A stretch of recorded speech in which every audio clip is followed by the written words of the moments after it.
Shalom Bapak Ibu, Saudara yang dikasihi oleh Tuhan Yesus. Hari ini kita belajar satu bagian firman di dalam 1 Korintus pasal 13 ayat 4. Itu ada sebuah pernyataan Alkitab yang begitu mendalam tentang kasih itu adalah sabar.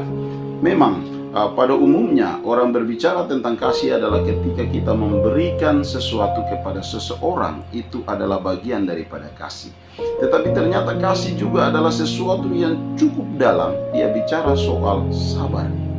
Nah, ada sebuah cerita tentang bagaimana lembaga misi membuka kesempatan kepada begitu banyak orang untuk mendaftar diri untuk menjadi calon misionaris ke beberapa daerah-daerah pedalaman. Dan ketika mereka diinterview, di situ ada sebuah kalimat bahwa jam interviewnya dari jam dibuka jam 3 subuh dan kesempatan itu sampai jam 7 pagi.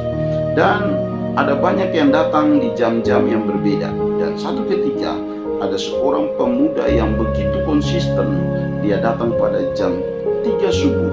Dan akhirnya apa yang terjadi? Sampai jam 6 pagi, jam 7 pagi dia masih tetap duduk. Dan ketika staf itu datang, mereka berkata kepada dia, pada jam berapa Anda datang ke sini? Dia katakan dari jam 3 subuh.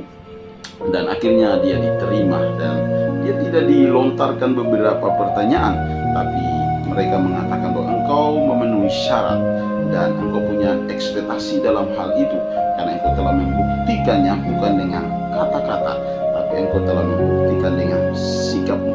Dan akhirnya dia bisa diutus di salah satu lembaga misi dan di situ dia bisa membuktikan diri selama dia di ladang pelayanan. Bapak Ibu Saudara, dari 80 orang, dia termasuk orang yang terbaik yang telah membuktikan diri di ladang misi. Dan dari 80 orang yang diinterview, mereka hanya mengutus cuma 8 orang saja sebagai tahap awal.